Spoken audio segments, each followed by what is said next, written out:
Hello everyone and welcome to this explainer. I am absolutely thrilled you're joining us today because we're going to look at a concept that totally flips the script on how we normally think about cybersecurity.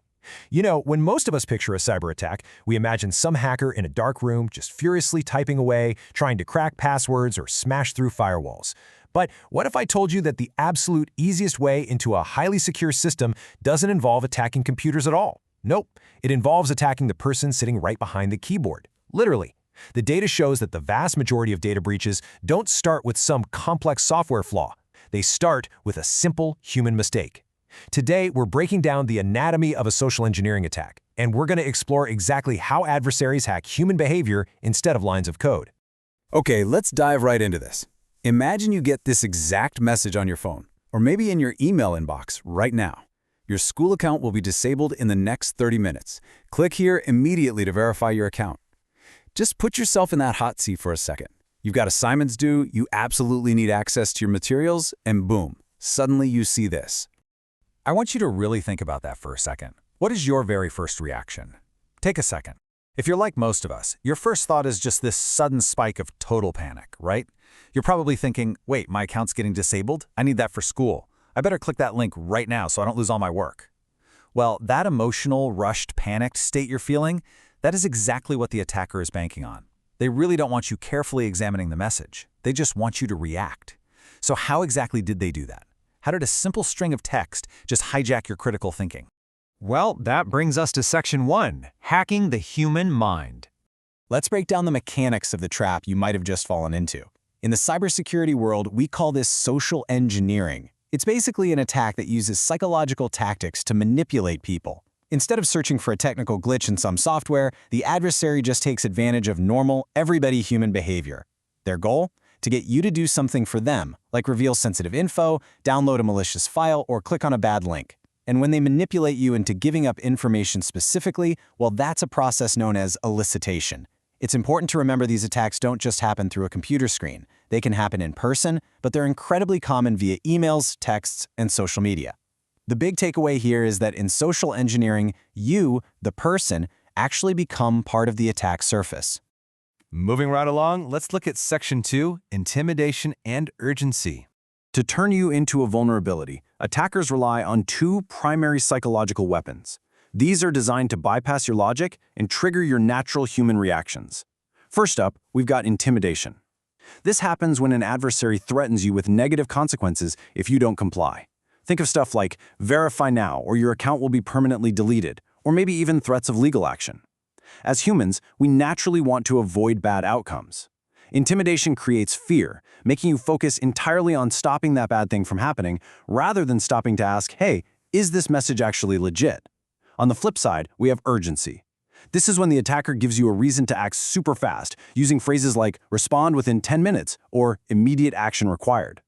Urgency is dangerous because it literally prevents you from stopping to think. It stops you from inspecting the sender, and it totally prevents you from asking someone else for help. Now check out this message. Your account has been compromised. Click this link within 15 minutes or your account will be permanently suspended. See what they did there? What's the intimidation? The threat that your account will be permanently suspended. And the urgency, that strict 15-minute time limit.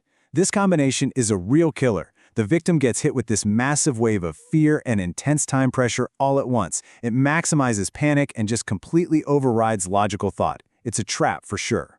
So how do we catch these traps out in the wild? That brings us to Section 3, Spotting a Fake Message. Let's shift gears from the theory and look at a real-world scenario. Imagine a teacher sitting at their desk checking their email. They get a message that looks exactly like it's from Google. It says one of their students requested permission to copy a document and the teacher needs to click a link to approve it. But there's a catch. If the teacher doesn't click it quickly, the student is going to fail their assignment. At a quick glance, it sounds totally believable, right? But let's break down the red flags. First, the pressure. The teacher feels a strong sense of duty. They don't want their student to fail. Second, the call to action. The classic, click this link. But here is the ultimate deception, our third red flag. If the teacher stops rushing for just a second and looks closely at the sender's email address, they'd see that instead of the word Google spelled normally, the address uses the number 0 where the letters O should be. It's a totally fake domain. And that right there is exactly why the attacker applied the pressure. Because if you're rushing to help a student, you're just not going to notice those zeros. Which leads us to a really crucial question. What is this message trying to make me feel? Because social engineering attacks rely so heavily on psychological tricks, like triggering fear, concern, or pressure, you have to change how you evaluate messages. Don't just look at an email and ask, does this look professional? I mean, professional logos are ridiculously easy to fake these days. Instead, you need to always ask yourself, what is this message trying to make me feel, and what action is the sender trying to make me take? Identifying that emotional manipulation, that is absolutely your best radar for detecting an attack. But what happens when that radar fails? Let's check out Section 4, Consequences of an Attack. Let's outline exactly what's at stake if someone actually succumbs to the pressure. The impacts of falling for these tricks are cascading, and they can be really severe. First off, you might accidentally expose personal information. We're talking names, phone numbers, where you work, your birth date, or even something as simple as your pet's name. You might be thinking, well, my dog's name isn't my password, why does it matter? Well, it matters because attackers use that exact, seemingly harmless information to answer your security challenge questions or to impersonate you to other services. Then there are malicious files. Clicking a link could secretly install malware right onto your device, which can quietly steal information from your browser. Or a link might send you to a fake website that looks exactly like your normal login page. You type in your username and password thinking you're safe, but you're actually handing them directly to the attacker.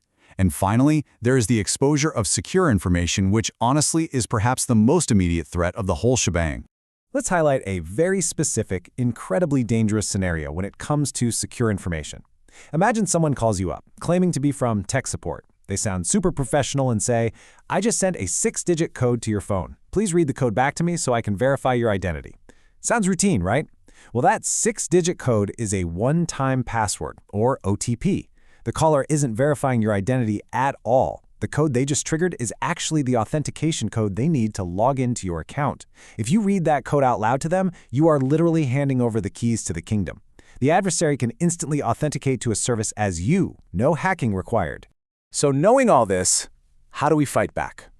Let's cover that in Section 5. Think like an analyst. To counter these emotional threats, we need to adopt the calm, cool, logical mindset of a cybersecurity professional.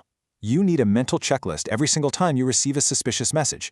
It's a simple 4-step process. Step 1. Identify the true sender. Don't just look at the display name. Examine the actual email address or phone number. Are there zeros instead of O's? Step 2. Determine the requested action. What are they actually wanting you to do? Are they asking you to click a link, download a file, or reveal a code? Step 3. Spot the psychological tactics. Is the message trying to scare you? Is it trying to make you hurry up? And finally, Step 4. Evaluate the risk. Stop and ask yourself, what could actually happen if I follow these instructions? By walking through these simple logical steps, you completely short-circuit the emotional reaction the attacker is counting on. It allows you to analyze the risk and shut the attack down before it even starts. As we wrap up this explainer, I want to leave you with one single powerful mantra to remember. When a message tries to make you scared or hurry, slow down and analyze the situation. Attackers are literally banking on your panic. Your absolute best defense is simply taking a deep breath. So the next time your phone buzzes with some urgent warning that your account is about to be deleted, what are you going to do?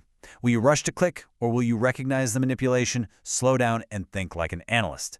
The choice and the security of your data is entirely in your hands.